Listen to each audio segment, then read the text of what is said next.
Teddy Tucker is a Renaissance man of the sea, and his story is that of the right man in the right place at the right time. The right place is Bermuda, a tiny archipelago in the middle of the Atlantic Ocean. The right time is the beginning of underwater exploration with an air hose and a helmet. And the right man because of Teddy's lifelong passion for discovering shipwrecks. A passion that achieves historical greatness with the unearthing of the first underwater treasure of the New World and the single most expensive jewel ever raised from the sea, the Tucker Cross.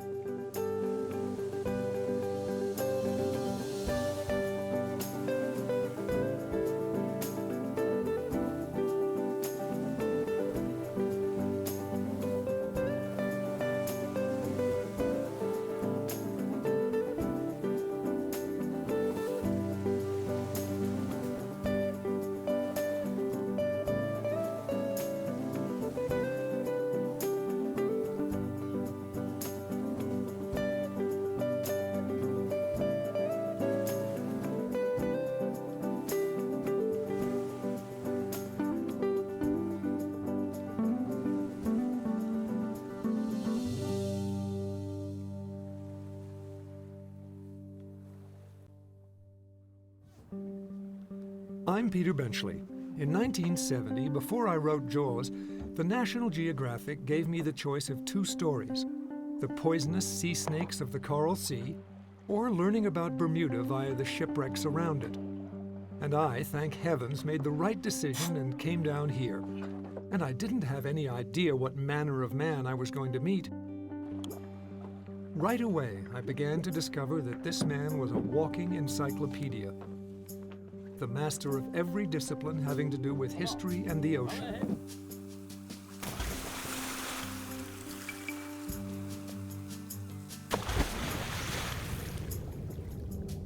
Teddy has spent literally thousands of hours under the water. He has had more hands-on expertise in the ocean than almost any scientist or explorer.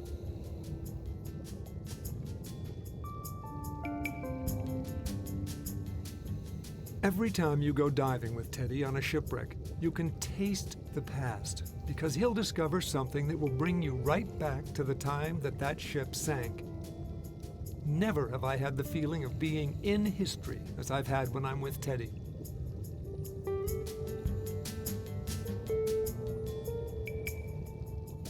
He could be part fish, part sea lion, part dolphin, but he is definitely a creature of the ocean.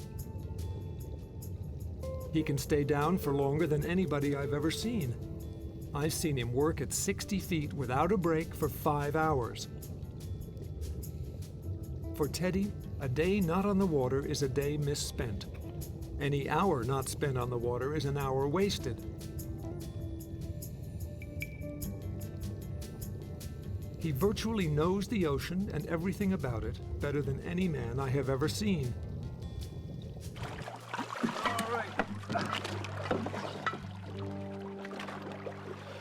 Those are still and always the biggest guns I've ever seen in the water. What were they, 24-pounders? 32s. 32s? Yeah. I didn't know they went to 32s.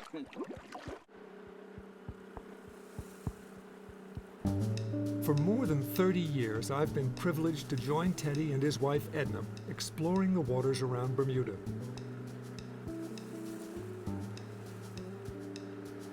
Bermuda today draws hundreds of thousands of tourists a year, but centuries ago it was a place that mariners tried desperately to avoid. Perfectly positioned to be a longitudinal landmark for ships bound from the New World back to the Old, it was perfect only when they could see it. It was right in the way, and Bermuda was low and unlit. You ended up at the wrong place at the wrong time. Long before anyone had ever heard of the Bermuda Triangle, this tiny island had a reputation as the Isle of Devils for its nasty habit of sinking ships. In heavy storms, unsuspecting captains sailed their vessels up onto the reefs, never even seeing land. Bermuda and shipwrecks became synonymous. In fact, the colony's founding by the British was because of a shipwreck in 1609, and Shakespeare used Bermuda as the setting for his play, The Tempest.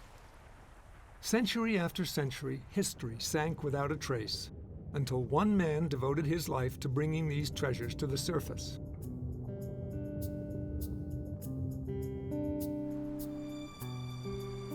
In the 1960s, Teddy's house at Kings Point became the base camp for a brand new field of exploration, underwater archaeology. And Teddy worked with several experts from the Smithsonian Institution, including Mendel Peterson, Alan Albright, and artist Peter Copeland. Their work was documented by life photographer Peter Stackpole. There was no such thing as underwater archaeology when we started. Those were the three and myself that developed what is now called underwater archaeology. I had met Mendel once before, and he was the head curator of Armed Forces History in the Smithsonian. Great big man. He and Mendel Peterson basically did this work in Bermuda. Many a wreck, the tankard wreck, I mean, the work that they did on that became textbooks. We should not forget that long before there were universities that even thought about giving a course in marine archaeology, Teddy and Mendel in the 50s were actually going around looking at these, observing them. Teddy has a very big part to play in the development of underwater archaeology because, first of all, it really didn't exist. People were floating around in the Mediterranean with scuba gear. It was all very amateurish. Teddy, meanwhile, was discovering wrecks, and he was trying desperately to record them, both with his own artistic records, where he has enormous ability, and then with the help of Mendel Peterson, who came out and helped him with position fixing within the wreck. And they managed to build up a very good method of recording the structure and getting dimensions and context and position fixes. And Teddy showed that things could be recorded underwater, that they did stay in the same place, that this thing that I had been told about it would all be churned up and it was all a pile of rubbish laying in the mud was not so. It was an enormous step forward. Teddy's search for shipwrecks was a natural outgrowth of a boyhood dream of finding buried treasure. Right where we lived was a drain came off the road, and right next to the place was a bar where the soldiers and sailors, he called. But I suppose the soldiers used to get drunk and fall off the bicycle and lose their coins. And in the deluge, it was quite a volume of water used to come down the hill, and the drain came out and came on the bay. The old man took me down and showed me, said, you get there when it's been a lot of rain, heavy rain, low tide, or a strong westerly wind, and dig around. He found coins. And I used to go there and clear the rocks and broken bottles and clean it all away. And you get all kinds of things. You get like old sixpences or silver coins. They found earrings. Well, that was real treasure hunting. I used to spend some time. All winter I waited for a high tide and a strong westerly gale. Man, I couldn't wait to get down in. Many times I'd made the Saturday afternoon movies with what I'd dug up. And that was pretty young. I used to go down there and get down there on the bay and spend hours down there. That was top secret. Nobody knew about that or where that came from. That was the beginning. Oh man, he used to tell me, he said, if you want something, go and scratch for it like a chicken. This was the house of your youth and your childhood? So, but this was home. Home until I guess you'd say 49 or 50 when I got married. It was a fence along this wall here. Father used to throw his line out here anytime he wanted to fish for supper or something like that. So back when you were a boy, what was Bermuda like compared to now? No cars, no scooters. The only motor vehicle is a fire engine and an ambulance. When I was a kid, there was only 2 boats in this whole bay. The Tucker family tree extends back more than 1,000 years, its Bermuda roots firmly planted by one of the early families to settle on this isolated outpost. When they decided to found Bermuda or colonize Bermuda, the first company government was Daniel Tucker, and his brother was Robert Tucker.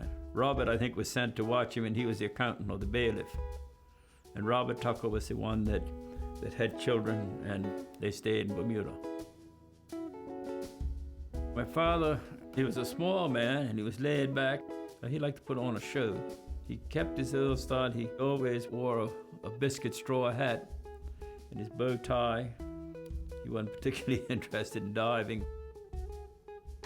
My mother, she was born in Richmond, Virginia. She enjoyed the sea, and she used to go swimming continuously. Even until she was way up in her 80s, she used to go down there and flop off the dock and float around. And she certainly liked living by the water, and she was very much aware of the water.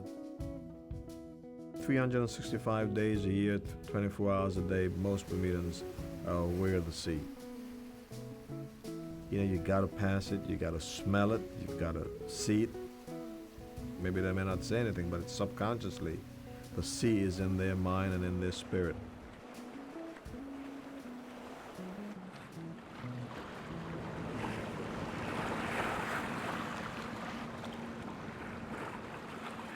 My earliest recollections have been the ocean. First boat I ever had was a log, fir log. And it's probably 12 by 12 and about 18 feet long, and used to handle 2 or 3 kids, and you could row it. And then my father put a piece of wood, nailed it on the end with a slot in it so you could scull with 1 oar. And it used to turn over quite a bit, and I guess, I don't know where they used to float around. They used to use them in those days for different things, building docks, and they'd get away.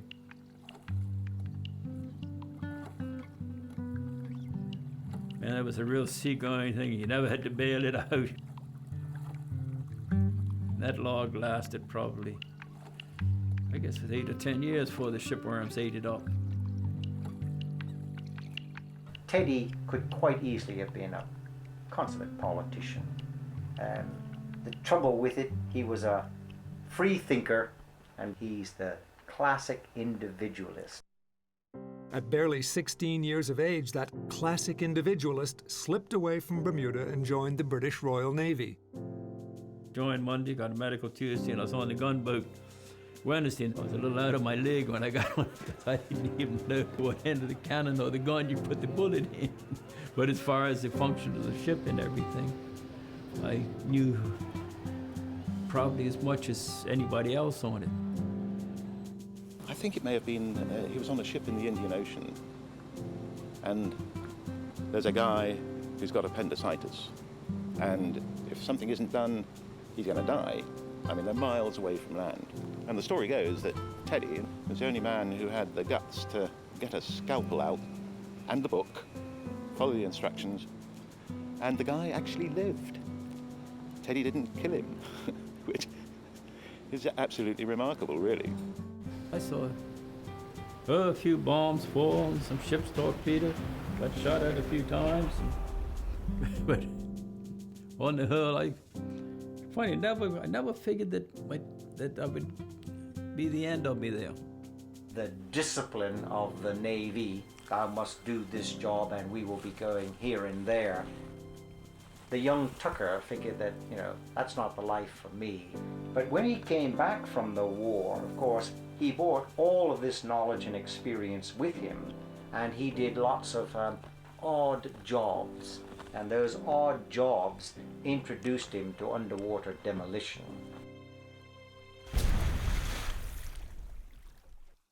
Tucker was approached by the government of Bermuda that they would pay him in American dollars for whatever metals he could get to help the repatriation of the war debt. Copper and brass. That was out of the modern ships. That helped to pay for the treasure hunting. We used to go out then, had a little bigger boat then, blow the propellers apart, pick them up, and ship's condensers, blow that apart, get the brass out of it. Probably in the summertime, you pick up $8,000–10,000 worth, which was a lot of money in those days. It was that looking for shipwrecks, modern shipwrecks, that of course led to our very observant friend looking downwards and seeing that there were other things on the bottom. I was going to go look for treasures. There was no question about that. And then to make a living, I bought an old boat and fixed it up. The ability to be out there on the ocean and look in the reefs when the weather was suitable. And I started finding a lot of shipwrecks. Teddy's partners in the search for wrecks included his wife Edna and her 2 brothers. Typical day was up at 7 and leave at 7:15 and go out on the site and work all day. I'd sleep on a coil of rope going out to the site and have a full day, and I loved it. I used a Desco mask. The air came from the boat. I could stay down for as long as I felt like staying down. Teddy stayed down all day. And we wanted him up on deck. I'd usually put perfume in his intake. And he'd come to the top. He thought, oh, another girl on board, you know. 3 of us did everything together. So it was fun. We'd get up early in the morning, go out in the boat all day. And at that time, we used a Desco mask, which had a hose going up to the boat. So my parents always knew that I'd be at the end of the hose, that I couldn't go sort of wandering off in the ocean. Being an only child, I entertained myself. And one of my teachers, many years later, said to me that she felt it was difficult for her to keep my attention because she knew what was going on at home was far more exciting than she could ever make French and Latin.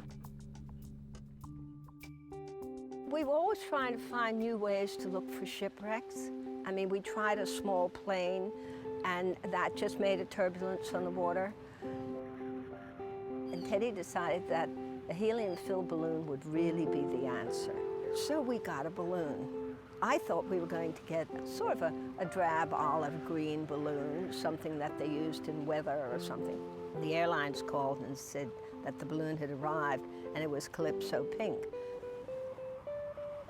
They put me in the balloon first, and the seat was made with a little piece of thin plywood. And of course, with just a slight breeze, the balloon would go up and crack again. But I was young and happy, and it didn't matter to me. I did find shipwrecks, actually. I found shipwrecks on the first day. And then they couldn't get me down, and so the boys all stood under the rope, and they were discussing the situation. So then they went and had lunch. And I thought, I don't believe it. In the meantime, I was hanging on to this knot on the bosun's chair, and it was snapping up and down. It's so exciting, you know, to go out in the ocean and look for shipwrecks and pirates and all those things. We were really interested in everything. Sure, gold is exciting, I guess, and it's wonderful, but it doesn't hold your interest like a piece of 8 and the pieces of china and the porcelain and the bones. We went out diving every single day of the year if the weather was suitable. And it was like detective work and really enjoyable. It was a story just really unfolding in a wonderful atmosphere.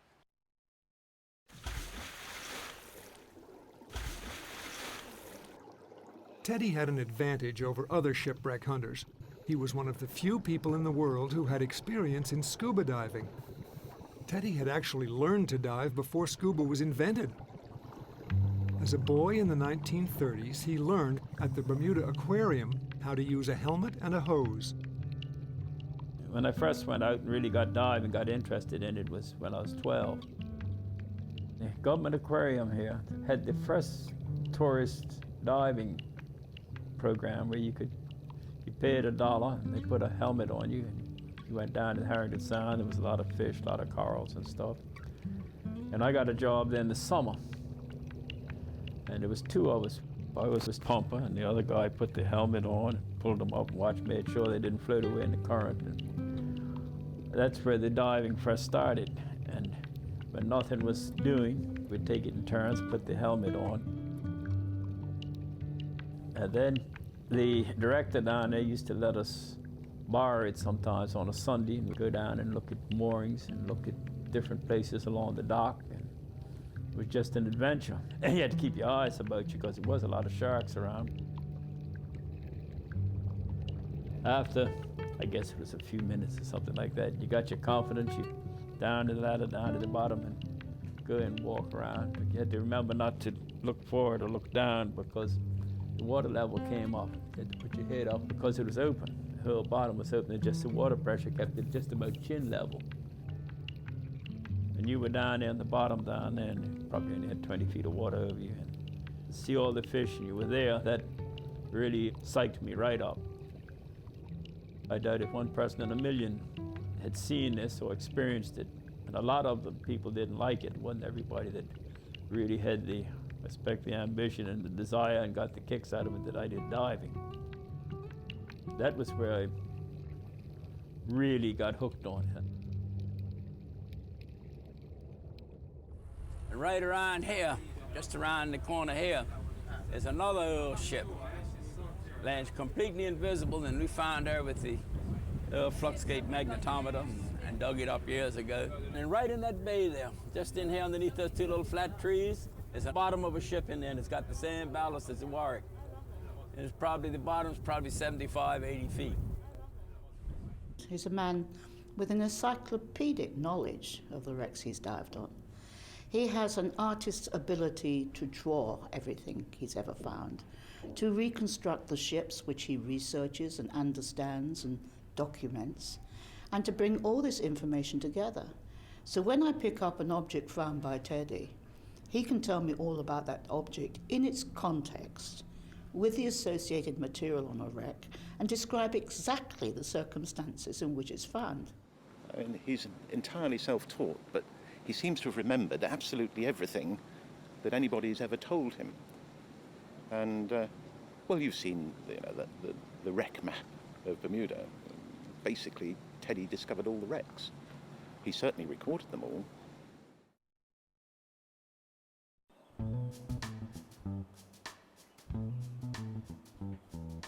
I was pretty young when I started to paint, you know.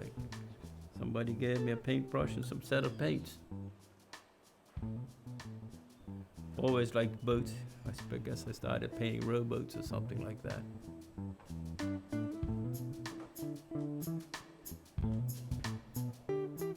This actual wreck was on the Bahama Bank. She must have washed up there in fairly moderate weather. This is what it could have looked like. I've found over the years about 124, 125 shipwrecks. Spent a lot of time, you might say, getting familiar with the types of ships and the design, and I know quite a bit about what will float and what won't float and how big a mast you could put on it, and I know what the rigs were.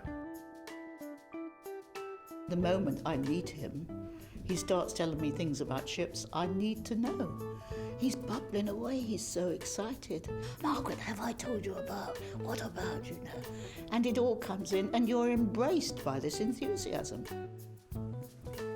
He has what I call a poetic projection, which is the ability to stand on a ship, look into the water, and project himself through time, back to when the ship was built and when it sailed, and somehow, in a very profound way, connect with the people who were on that ship.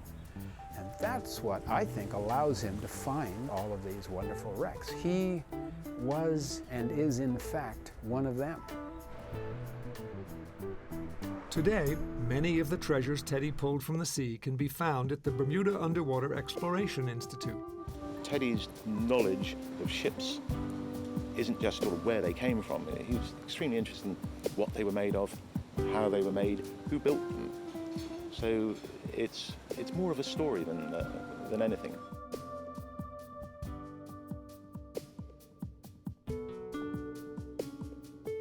I've been out on wrecks with Teddy where we've found bits and pieces, all of interest, and then you get the story of the wreck having found this bit underwater.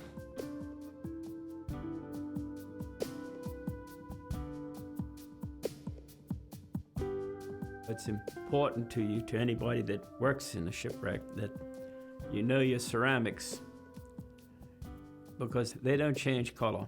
When you find them, they're just like they were when they sunk. It's as good as dating as anything you'll get. Contact with bits and pieces of ceramic or artifacts, hurled or broken, all of this helps to tell the story. Pipes were good. The first pipes were very small, tobacco was expensive, and as tobacco got cheaper, so the pipes got bigger.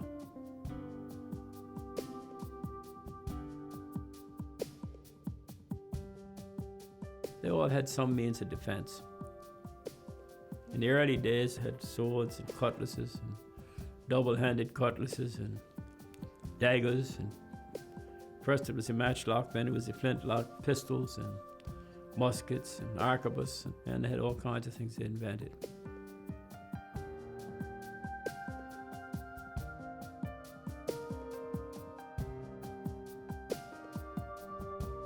Dating is a comprehensive collection of ceramics, and that includes pipes and eating utensils and anything else that might be made out of ceramic. And coins, but you can find a tremendous range of coins. I mean, you can find coins in a wreck that are 200 years apart. But you do know that the ship had to sink after that date. If you find a lot of coins and you get the youngest one, the latest date, and you can safely say that the ship sunk after that. And then you can combine that with ceramics and colors and dyes and designs and who made what and who did what to whom, and you can put it up, and you could probably come within, a lot of times I figured good within 25 years. And the law of averages had to tell you that some of them would have treasure, have a real treasure, would be carrying actual metals and materials of intrinsic value.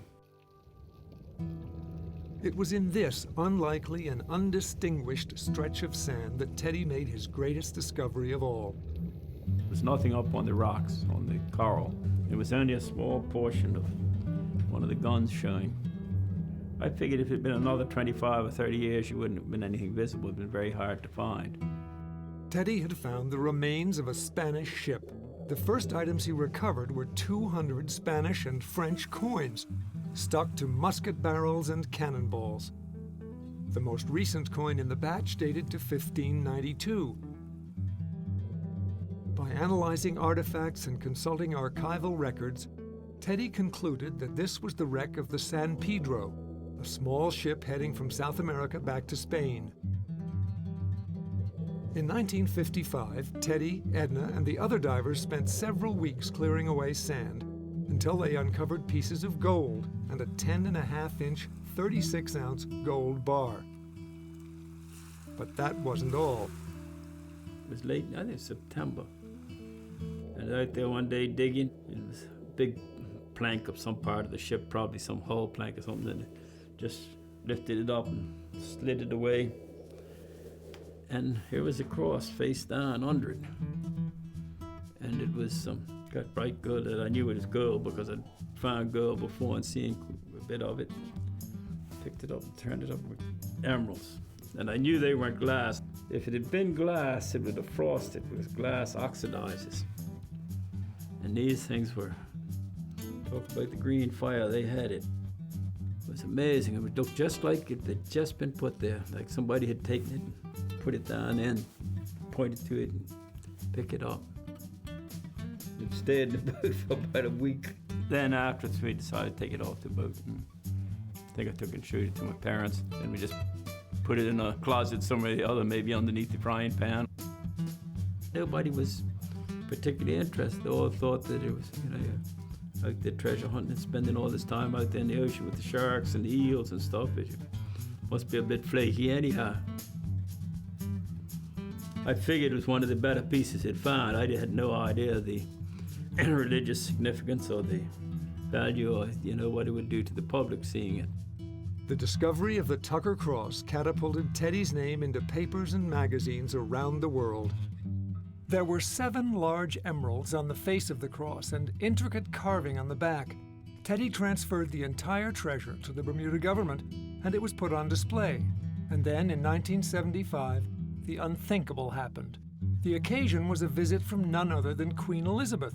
When Teddy himself was about to show the gems to the royals, he discovered that the real cross had been stolen and a replica put in its place. Inspired me to work harder and stay longer and look more. But I never found anything like it since. And to this day, the stolen Tucker Cross is still missing. A copy can be seen at the Bermuda Underwater Exploration Institute.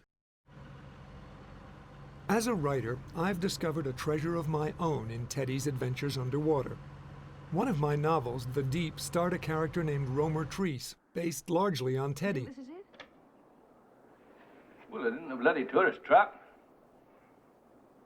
What do you want? In the movie, Treese was played by the great Robert Shaw. You're going to marry that girl of yours? He was playing you, essentially. Yeah. And what was your first meeting like with him? The first time I met him, he was lit up like a skyrocket. He was? Yes, he was a true rummy. I could see a fellow traveler. The film also starred Jacqueline Bisset and Nick Nolte. And a version of the Tucker Cross makes a cameo appearance. The treasure that actually drives the plot is not gold, but drugs. Hundreds of thousands of ampules of narcotics, based on ones Teddy found in the wreck of the Constellation, a ship that sank in 1943.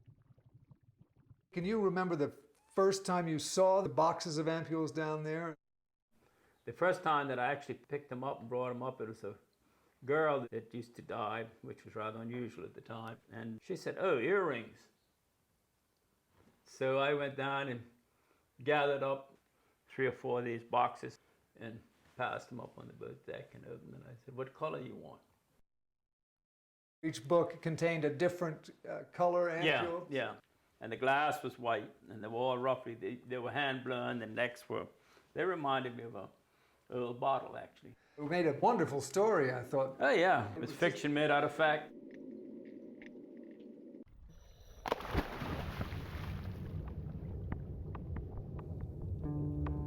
A shipwreck, digging a shipwreck has all sorts of information other than finding what's in the shipwreck. But the shipwreck is the cause to dig down, and you see the strata of the sand, you can measure it. And see when it was severe storms and when there were die-offs of the corals or the oysters, or where some virus or plague or disease had crept in. So it was 3 definitely very interesting phases that you were working down through in the shipwreck. It was a shipwreck with the material in it. Then it was the marine life that lived in the area, and then it was the record of storms and that had gone on since the shipwreck. After you've been working in one place for 2 or 3 days, and it's different types of fish, little eels and shrimps and crabs and everything, things that you won't see ordinarily. A lot of them are nocturnal. Got my interest because it was something, another phase of it to do with the subsurface marine biology that you were digging up and looking at. I would say that in some ways, Teddy spent the first half of his life discovering all the shipwrecks in Bermuda and shipwrecks a lot of other places in the world. And then he turned his attention to the rest of the ocean, if you will.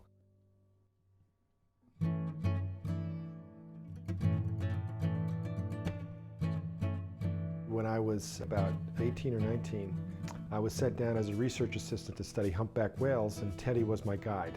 He just took me out and we studied the whales and we got on like a house on fire. And I just was so enchanted by this person and their love of the ocean, their knowledge of the ocean, and his willingness to share that with me. When he looks around at the natural world, I think he almost sees like an exploded image of it, almost like an engineering drawing, where he can see how the reef fish fit in with the open ocean animals, how the whales fit in with their migration patterns throughout the Atlantic, and how the bird flying over is sort of part of the whole thing as well. And if there's some sort of a disturbance in the system, he can sense that right away, and he can also predict what's going to happen next in the system. It's almost like he's got a supercomputer brain that's able to put it all together and understand it instantaneously. While he's going after these shipwrecks, while he's studying shipwrecks, he comes across all kinds of funny things under the water. And then he talked about when he's going under the sand to look for things near shipwrecks. He said there's a strange creature that lives down below the oxygen level. You know, it stumped the scientists at the Smithsonian. They passed it all around the different departments. They still don't know what it is, but Teddy knows it's there. Teddy was the first one to go off the reef and start to explore in deeper waters. He would lower lines down thousands of feet thinking, I wonder what's down there. I'll bet you there's something interesting. And if you can imagine, the first day he pulled up 13-foot, 6-gill shark and sent the great note, of course, to our friend the shark lady, as he likes to say, and said, you know, Eugenie, I've got one that's got 6 gills. And she remarked, what have you been drinking, Tucker? We didn't know then it was the 6-gill shark, but we wanted to get down deep. And we had this submersible that was loaned to us, the Pisces. And we went out with Emery Christoph and a couple of assistants. And for some reason, we had to make the dive at night. And we went down, it was about midnight in the pitch black going out. And we went down. And it was just so thrilling because we weren't sure what we were going to get.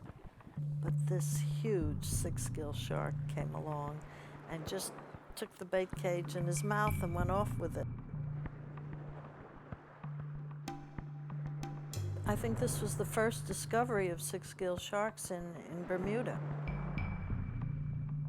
And Teddy says, there are 3 kinds of 6-gills. Well, you know, we got one kind, finally. And then as the years went on, we came back several years to do several stories. Teddy was right. There were several kinds of 6-gills here.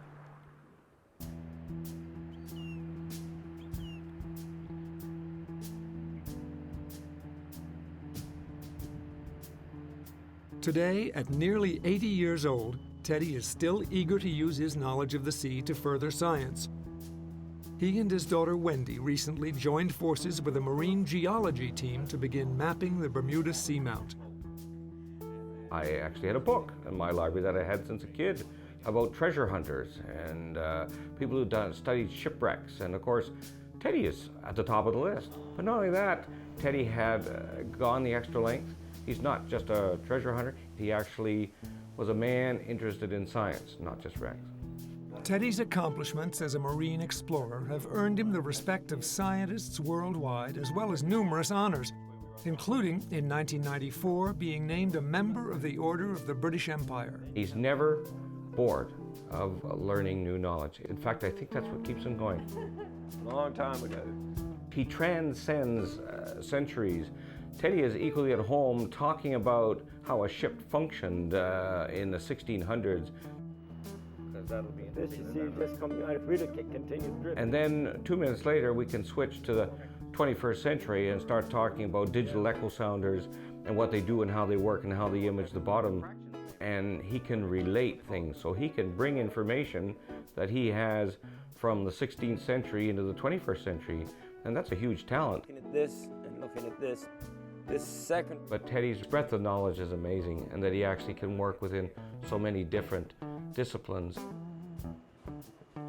From a scientific standpoint, he's a brilliant observer, and those observations, they will in fact stand the test of time. I think what motivates him is a quest to understand what Mother Nature's been doing and what Mother Nature will do in the future, what she did in the past, and how does it all fit together.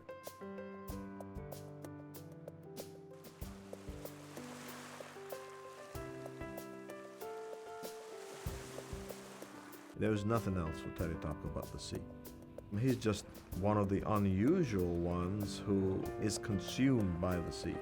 His whole life is the sea. If he was born in Iowa, he'd find a way to get to the sea. He'd be like that turtle. That egg was laid here, but they find their way to the sea. He would have done that. Joined the Navy, he would have done something that would have gotten him onto the sea. If you see Teddy Tucker on the deck of a ship and watch how he is relating to the sky and to the water and to the ship and to the people on the ship, to see this guy so tuned in at a molecular level, it's almost as if he has a kind of three-dimensional mental map in his brain. This is a guy like the Polynesians who can read the stars, read the clouds, go out in a place where there's no land and somehow know where he is. He's got an internal GPS, some kind of gyroscope that tells him exactly where he is and where he needs to go.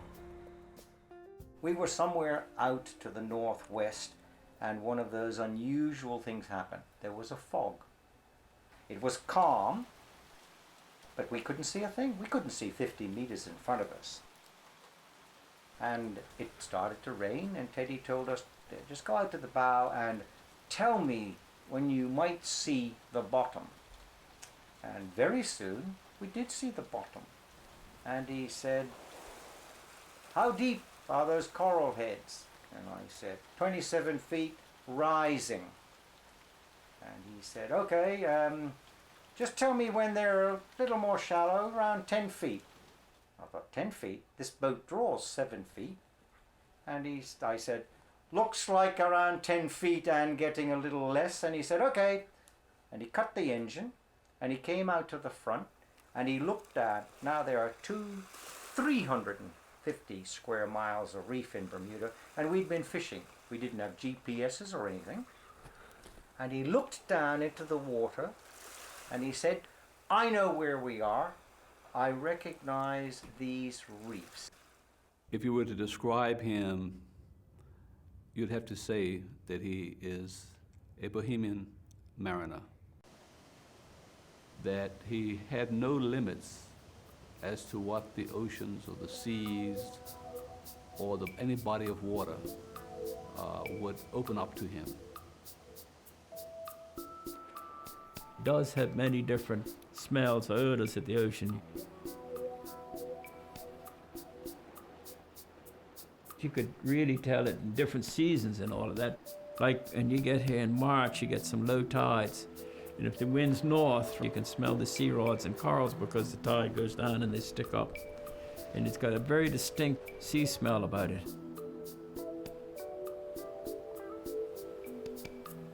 And when the Sagassa weed washes in, and it'll pile up all on the beaches out here. And you can smell that, and that's got a smell of organic iodine. And it gets up on the rocks where the tide pools and gets washed up there, then the whole pool turns amber. And some, like a school of tuna fish that are feeding, they have a smell you can identify, especially fish that are pelagic and feed on the surface. You can smell it. And of course you can smell a dead whale for 20 miles.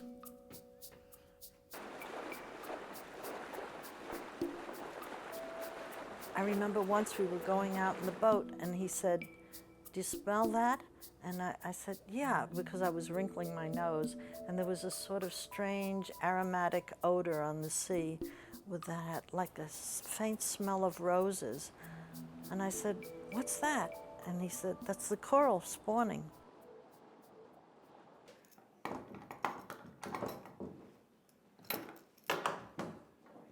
Very few people really recognize treasure under the water. And here you have a combination that's typical of what you look for, what you find. This is a piece of 8, Spanish 8 real, that's your silver dollar. Stuck on the bottom of it's a piece of 4. And it's stuck like that because of this piece of iron, which has also picked up a couple of pieces of coral. That's real treasure. Most people pass it up, miss it. This was 1595. Just one of them that I kept for a souvenir.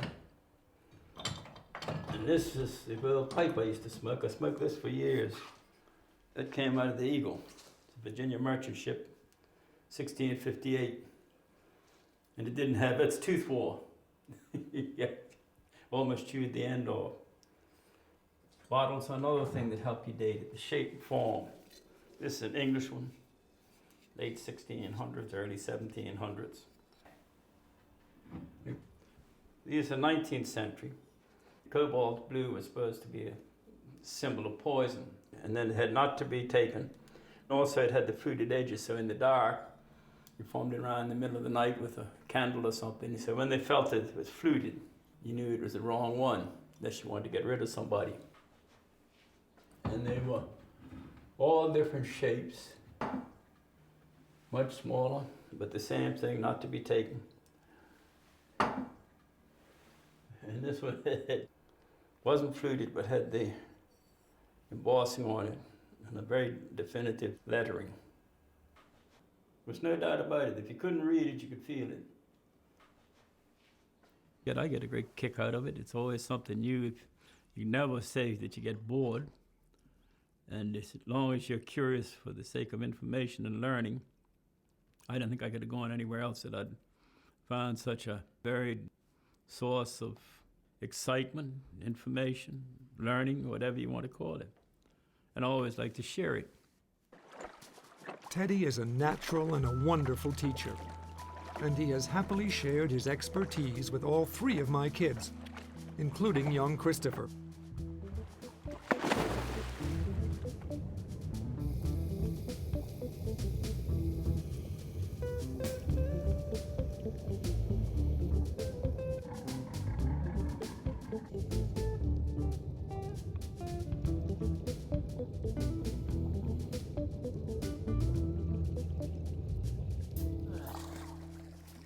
Yeah, that's been knocked off for,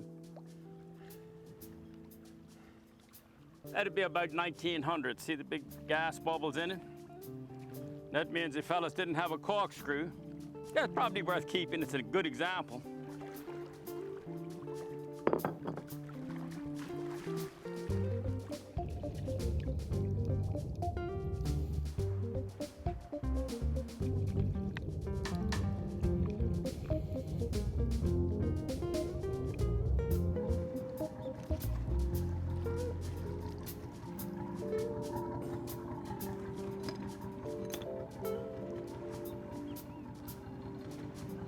What you call English slipware.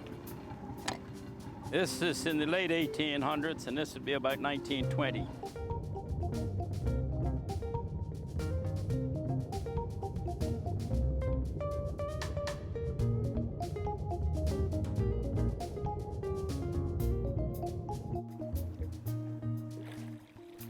Here. Ah, look at that. This one too. What did I tell you to say? This is to find bottles just like this in the Monitor. So you know it's in the 1860s. And this one is older, and it's a 3 ml bottle, and it's most likely English. It's probably a pill bottle, medicine bottle or something. And it was a French warship that we found years ago and dug up. And she was full of 3 ml English bottles, which is rather strange. Even the French wine was in 3 ml English bottles. This could be back as far as the 1830s. Yeah, that's a nice bottle. Don't let anybody steal it from you. Well, the ocean, to me now, is the way it's always been, and probably always will be. And to my observations of the ocean, and the ocean was always, I figured, would last forever, which it probably will. As far as I'm concerned, it'll last forever.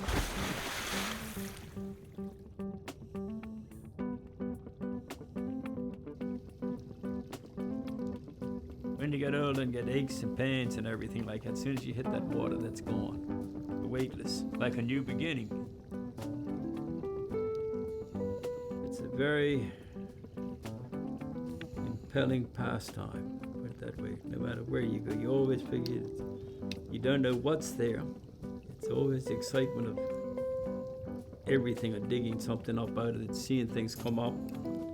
You You figure back, put yourself back to the time, what was going on back when and where.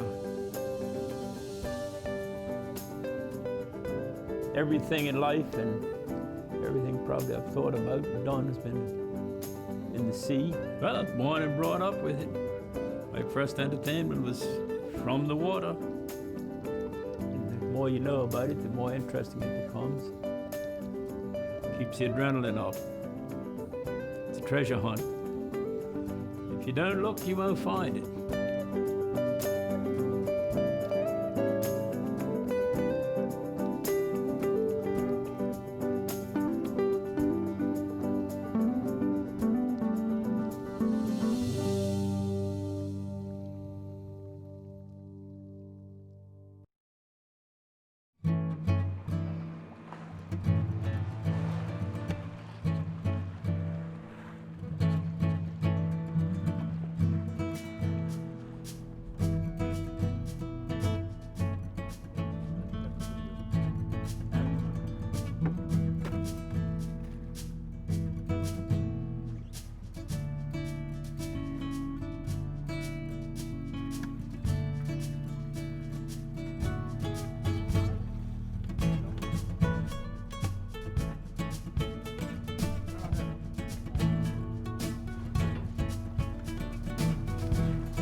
Grit your teeth and pull him and flop him up here on the deck.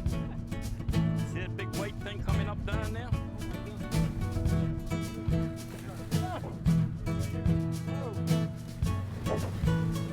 What kind is it? Little tiger.